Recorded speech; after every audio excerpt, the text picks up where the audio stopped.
É uma das coisas que eu tratei em terapia, inclusive, com a Aline, que é lá do seu consultório, da sua clínica,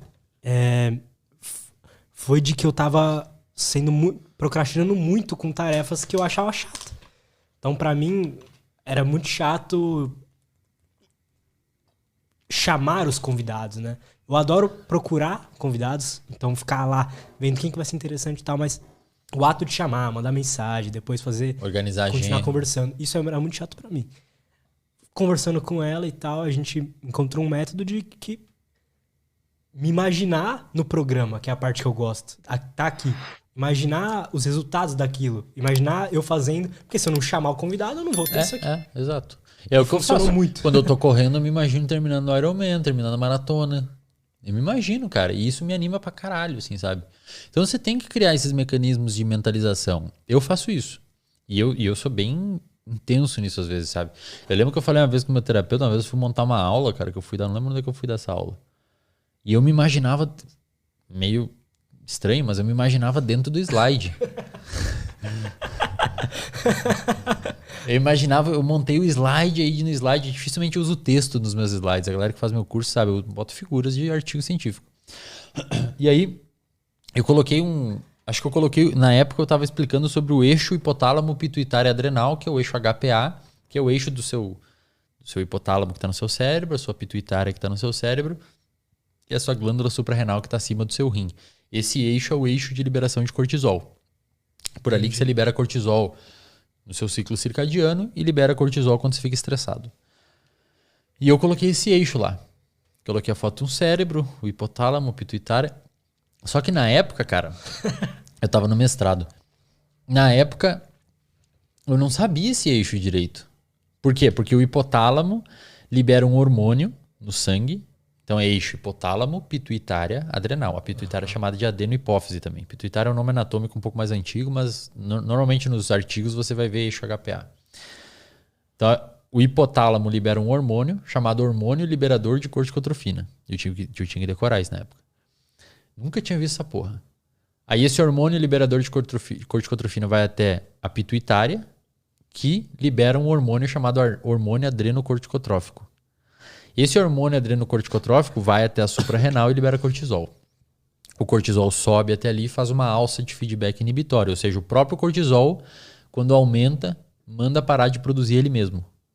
Isso a gente chama de alça de feedback inibitório. Porque senão o cara fica estressado pra caralho. O seu cortisol sobe, o seu cérebro tem um detector, imagina que fica passando sangue num detector. Tá. Quando ele identifica que tem muito cortisol, ele apita, tipo... Óbvio que não apita, né? Mas digamos... Tipo um sensor. É, um sensor. Tipo, e aí, opa, para de produzir que tem muito. Aí diminui a produção. Aí quando cai demais, ele fala, opa, caiu muito, produz. E assim você mantém. Que incrível, mano. A maior parte do nosso organismo é assim. Por exemplo, sua pressão arterial cai. Digamos que, sei lá, por alguma razão caiu sua PA. Sua pressão arterial despencou. Vai ter um sistema que vai identificar essa queda de pressão arterial e vai avisar, cara, aumenta a pressão dele, vai liberar noradrenalina pra pum, pum, pum, pum, começar a bater. Subiu muito sua pressão arterial, vai ter um sistema que vai falar, diminui que tá muito alta e vai tentar empurrar para baixo. Tudo é assim no seu corpo, exceto duas coisas. A dilatação vaginal no parto.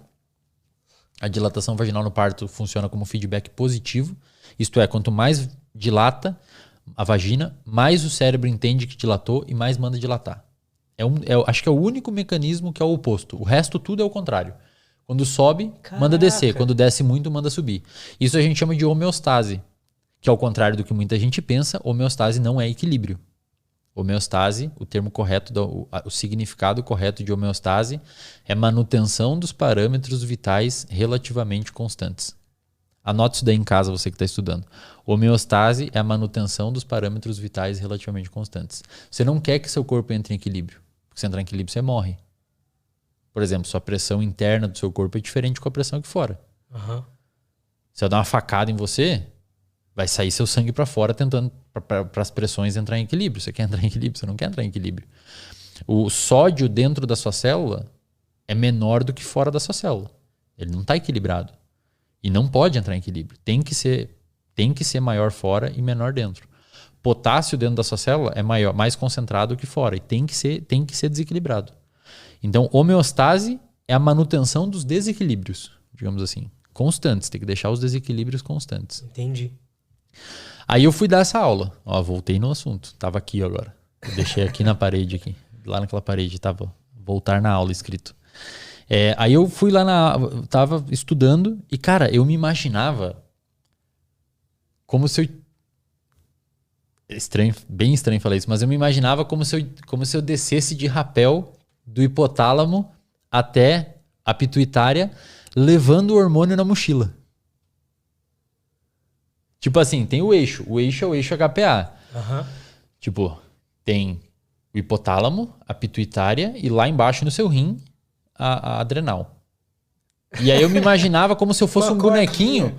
Como se, imagina que essa sala aqui fosse o seu hipotálamo e eu estivesse no seu hipotálamo. Só que era o slide do computador, eu ia apresentar isso, dar uma aula sobre isso. Eu imaginava que eu estava no hipotálamo, aí eu pegava o CRH, falava CRH, pegava minha mochila, abria minha mochila, botava o CRH dentro e botava a mochila nas costas. Aí eu pegava ia na janela, tinha uma corda, eu descia com a corda até a pituitária, entregava o CRH na pituitária e pegava o ACTH, que é o outro hormônio, o adrenocorticotrófico. Aí no ACTH eu pegava uma tirolesa, porque é mais longe a suprarrenal. Tipo, os dois são aqui pertinho. O hipotálamo é aqui e a pituitária é aqui. A suprarrenal é aqui, na barriga. Então eu imaginava que eu pegava uma tirolesa e descia até a suprarrenal para entregar o ACTH lá. Então, cara... Mas isso fez você aprender Eu aquilo. nunca mais esqueci esse eixo. Nunca mais, cara. Eu nunca mais esqueci. Isso a gente chama... E depois eu fui entender que o Andrei estuda O Andrei tem um viés de usar a neurociência para aumentar o aprendizado, né? Uhum. Depois eu fui entender que isso se chama storytelling. Storytelling é um mecanismo pedagógico altamente funcional, que é o quê? Você contar uma história no meio de um conteúdo. Então, se eu pego uma criancinha e ensino isso, ela vai entender a fisiologia de resposta ao estresse, porque o bonequinho levou na mochila até lá, ela vai entender. Agora, se eu ensinar ela falando assim, não, o ACTA, hormônio, ela nunca vai entender, velho. Foda-se o hormônio. Agora, se você usa uma historinha de preferência, personagens que ela gosta, tipo o Homem de Ferro pegou a CTH e levou... Homem-Aranha desceu na teia. Descer na teia. Porra, velho. Isso é storytelling. E por que isso funciona? Porque nós evoluímos contando história. O que os nossos antepassados faziam? A gente caçava de dia, ficava à noite na caverna. E o que tinha que fazer? Ligar a TV? Assistir o podcast? Não tinha, né? Então a gente contava história. Então o nosso cérebro gosta de ouvir histórias. Já leu o livro Sapiens? Fudido pra caralho. Tô lendo, tô gostando muito. Muito bom, cara. Muito bom. Fala sobre isso, né? Que a gente, diferentemente dos outros animais, a gente tem isso, né? De contar história, de fazer uma narrativa. A gente desenvolveu a capacidade de abstração. A gente consegue, primeiro, organizar os nossos conteúdos em uma linguagem, tipo, escrita. E a gente consegue eternizar isso com a escrita mesmo. A escrita provavelmente é uma das maiores invenções do ser humano. Quando você pega um livro de um grego que escreveu há 2000 anos atrás, você está tendo acesso direto ao cérebro do cara. Pensou Muito nisso? foda. Você está tendo acesso ao cérebro do cara, o que ele pensou naquela época. Então a escrita foi um salto gigantesco. Assim. A gente consegue ter acesso ao que o cara pensou.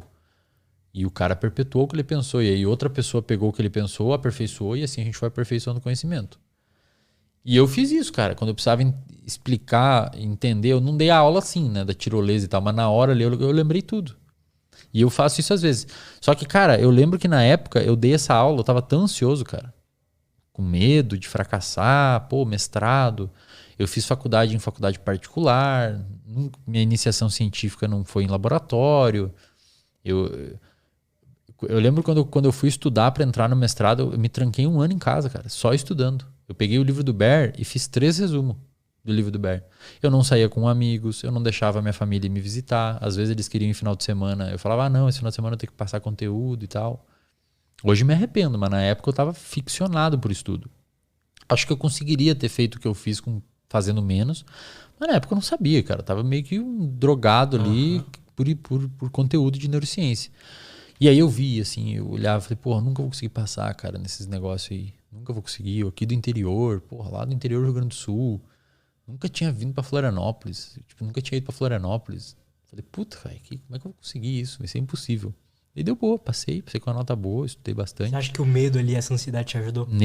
Foram fundamentais. Se eu tivesse relaxado, cara, o medo foi o meu grande motivador. A água na bunda foi o que me motivou. Sabe? Eu sou muito regido pelo medo.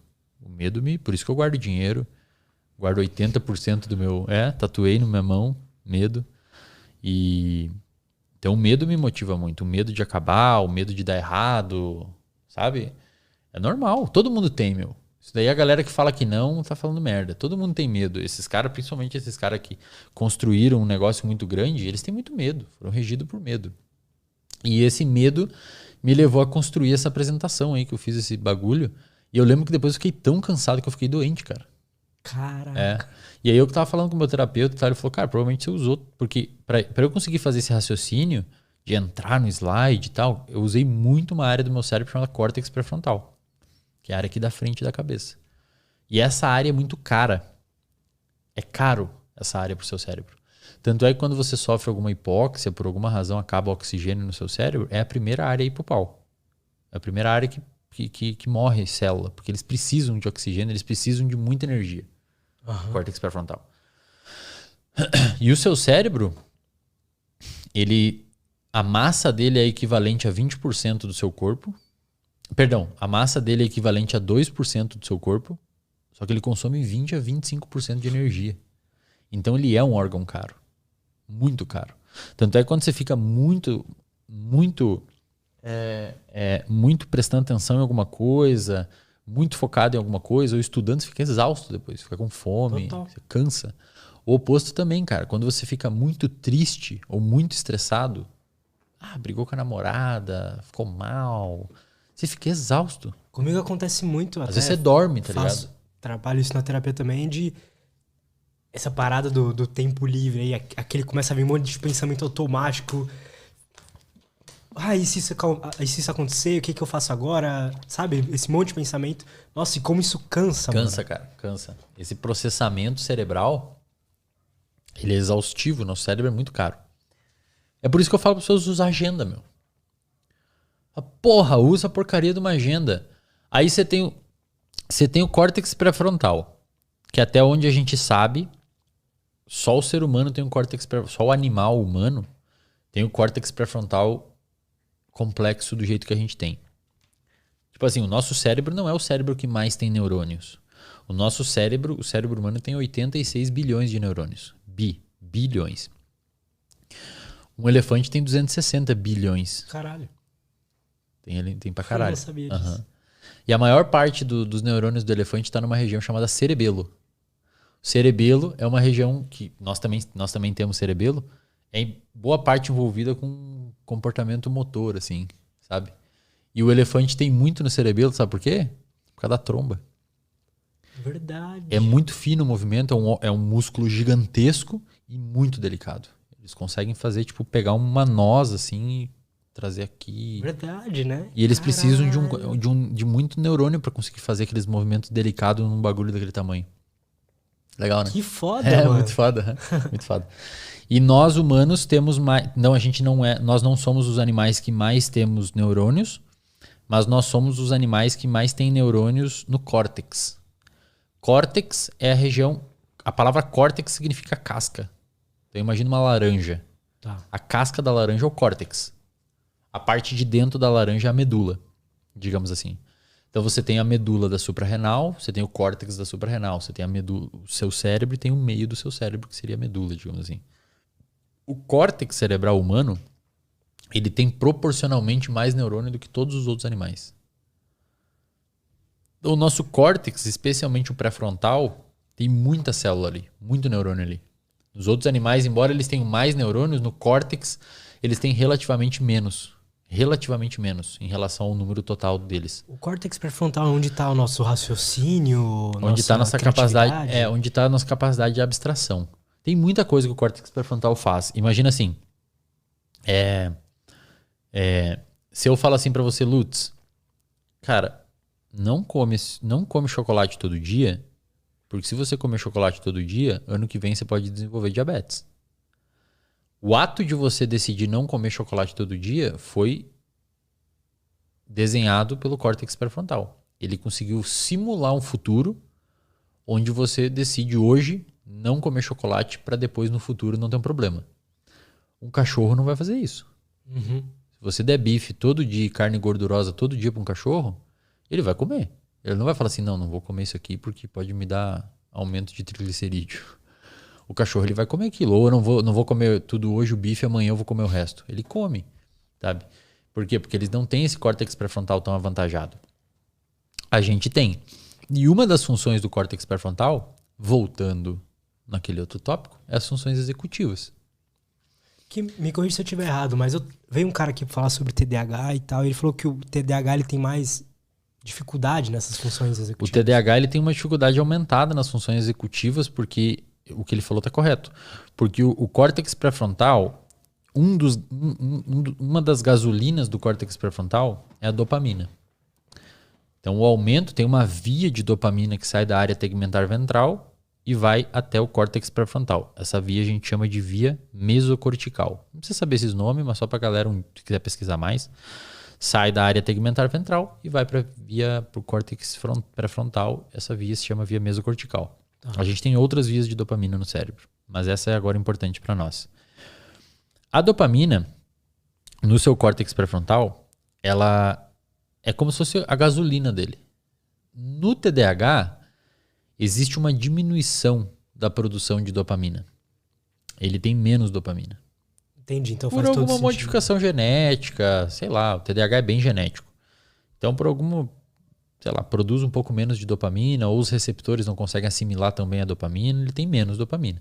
Então, o que a gente chama de dopamina tônica, que é uma dopamina que fica vazando, como se fosse uma mangueira de jardim. Imagina que no córtex pré-frontal tem uma mangueira de jardim irrigando ele. Uhum. Tem uma mangueira de jardim no córtex pré-frontal. Essa mangueira de jardim larga a dopamina. No paciente com TDAH sai umas gotinhas. Tic, tic, tic. E aí, quais são as funções do córtex pré-frontal que são prejudicadas no TDAH? Controle executivo, as funções executivas, que eu já vou explicar, e controle de impulsos. O córtex pré-frontal que fala para você assim, Lutz, cara, fica sentado aí, velho. Senta aí, não levanta agora e termina de assistir a aula, é importante. É o córtex pré-frontal que faz isso. O córtex pré-frontal, você pode dizer que ele faz a coisa difícil. Uhum. Ele é o cara que faz a coisa difícil. Tipo assim, cara, não vai lá agora na cozinha pegar aquele bolo porque você tem que terminar de assistir a aula aqui. Ou terminar de escrever esse e-mail pro chefe. É ele que faz você ficar, o córtex pré-frontal. É ele que fala, não come aquilo ali, não fuma esse cigarro, não toma essa cerveja agora. Controla o seu comportamento. É ele que inibe o comportamento, ele freia o comportamento. Tanto é que o álcool desliga o córtex pré-frontal. No álcool você fica impulsivo. Você faz coisas que não faria antes. Então esse é um ponto. O paciente com TDAH, muitas vezes ele tem um componente hiperativo, não são todos que tem, mas grande maioria tem. Ele fica, tipo, ele não consegue ficar parado, porque o córtex pré-frontal não consegue segurar. Tipo assim, o freio ele pisa no freio, mas não funciona o freio. Então ele fica mexendo, vai pra lá, caminha e tal, e fala, e blá blá blá, e blá blá blá. Né? Segundo ponto prejudicado é funções executivas. O que é função executiva, Lutz? Digamos que eu falo assim pra você, eu quero que você vá ao mercado, tá? Eu quero que você traga arroz, um martelo, tá? Você vai numa loja aí. Quero que você traga arroz, um martelo, refrigerante, prego, farinha, tá? Um alicate e eu quero que você traga também massa. Porra, fala na hora. A pessoa que pega e organiza tudo mentalmente numa lista das coisas de mercearia e as ferramentas, isso é função executiva. Você organizou o seu pensamento e fez uma estratégia. Uhum, isso é função executiva. O nosso córtex pré-frontal que faz isso. Então, não, ele me pediu massa, farinha, e ele vai organizando as coisas da mercenaria e outras coisas das ferramentas. Prego, martelo. Em vez dele deixar tudo junto, ele organiza em 2 colunas. É mais fácil de lembrar. O paciente com TDAH tem dificuldade de fazer essas coisas. Às vezes ele nem percebeu ali, né? Ele não sacou, não conseguiu fazer. Eu tenho um paciente com TDAH que começou a tomar medicamento, e a gente já vai falar sobre isso, que é importante. Ele falou assim, Wesley, antes de eu tomar medicamento, parecia que a minha visão era uma janela que estavam caindo folhas aleatórias, assim, caindo na minha frente as folhas. Agora com o medicamento parece que elas estão vindo em fila. Eu consigo vê-las melhor. O cara que veio aqui, o Simon, que é muito legal o trabalho dele, depois dá uma olhada, que ele só fala de TDAH. Ainda ele é acadêmico de psicologia e tal, mas é bem legal. E ele falou que quando ele começou a tomar medicação, ele sentia que tipo, a cabeça dele ficou calma, finalmente. E aí você pensa assim, cara, o que é um medicamento TDAH? Ritalina, Venvance, Concerta, esses medicamentos, eles são psicoestimulantes. Então eles estimulam. Só que eles estimulam, e daí você pensa, por que um paciente com TDAH toma um psicoestimulante e não fica agitado e fica calmo? Por quê? Porque você está aumentando a gasolina de uma região que freia o seu cérebro. É como se você estivesse aumentando o poder do seu freio. Então você estimula o poder do seu freio. Então o paciente com TDAH, ele consegue ter mais controle do comportamento, ele consegue ter mais controle inibitório. Depois do medicamento. Depois do medicamento. E além disso, as funções executivas melhoram. Então, no TDAH, o medicamento é muito importante. Com o tempo, Lutz, e fazendo terapia, o paciente consegue viver tranquilamente sem medicamento, cara. Porque ele aprende. Ele aprende a se organizar. Tanto é que, não sei se ele falou isso aqui, mas provavelmente falou, só o medicamento muitas vezes não é suficiente. No tempo, ele tem que criar estratégias, criar agenda para conseguir fazer rodar a vida dele. É, porque não adianta nada você... beleza, arrumou. E você não tem as técnicas, as ferramentas. Então, assim, outra coisa, cara, que explica também, essa diminuição de dopamina tônica no paciente com TDAH explica o alto uso de substâncias nessa galera. Faz sentido, né? A galera com TDAH, o TDAH, assim como o transtorno bipolar, se eu não me engano, são os dois transtornos que mais têm uso de substância dopaminérgica associada. Café aumenta a dopamina. Não de forma exagerada como uma droga, mas aumenta a dopamina. Cafeína aumenta a dopamina. Cigarro e álcool.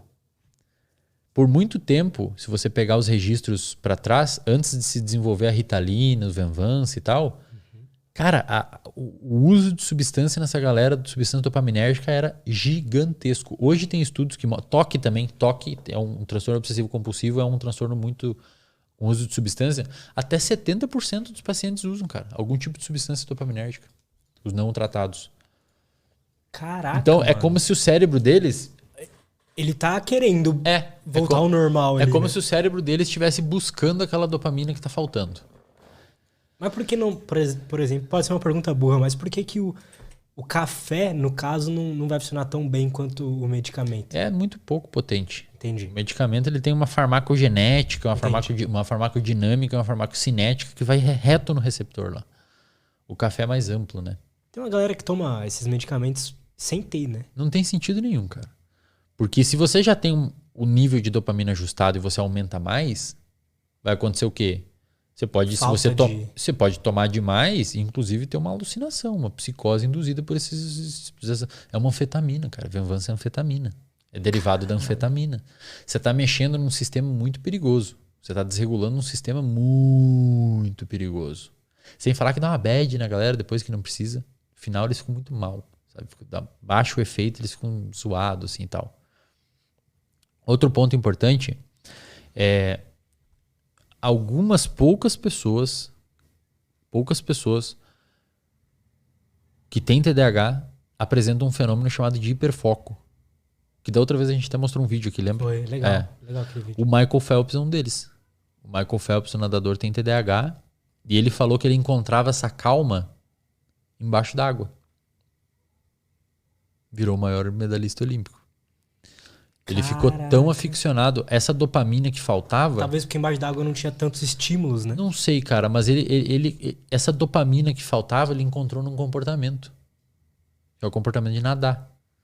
Então ele ficou muito, muito, muito viciado em nadar. Tipo, era o lugar que ele se acalmava. Será que ele toma medicamento? Não sei. Não sei se ele fez uso de medicamento na história dele. Mas a natação pra ele já falou isso em entrevista no livro dele também, a natação pra ele era o lugar que o cérebro dele parava de pensar. Que interessante. Muita coisa. E ele ficava calmo. Então, cara, ele meio que viciou em natação. Sabe? E eu tenho paciente com TDAH que é muito bom com cálculo e foi pro mercado financeiro e ele fica em hiperfoco um tempão trabalhando, sabe? Então, você não consegue desenvolver esse hiperfoco. Agora eu tô aqui, eu tenho TDAH e vou desenvolver hiperfoco. Não, algumas pessoas conseguem, por sei lá por quê, conseguem direcionar isso a algum comportamento. Só que é o cérebro. No final das contas, tudo é neurociência. É. No final das contas, tudo vai pra neurociência.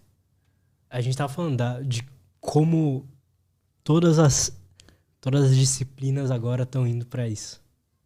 Não tem como, cara. Como é que você vai estudar um comportamento de uma pessoa com TDAH sem você saber o que é dopamina? Que é um negócio que tá faltando no cérebro do cara. Ou sem você saber o que é córtex pré-frontal, que é a região que tá menos funcional no cérebro do cara. Então, quando você vai estudar comportamento, formação de hábitos, etc., no final das contas você vai cair na neurociência. Tem como, sabe? Por isso que, acho que talvez por isso que o engajamento lá do Instagram que a gente comentou é alto, sabe? Pois é.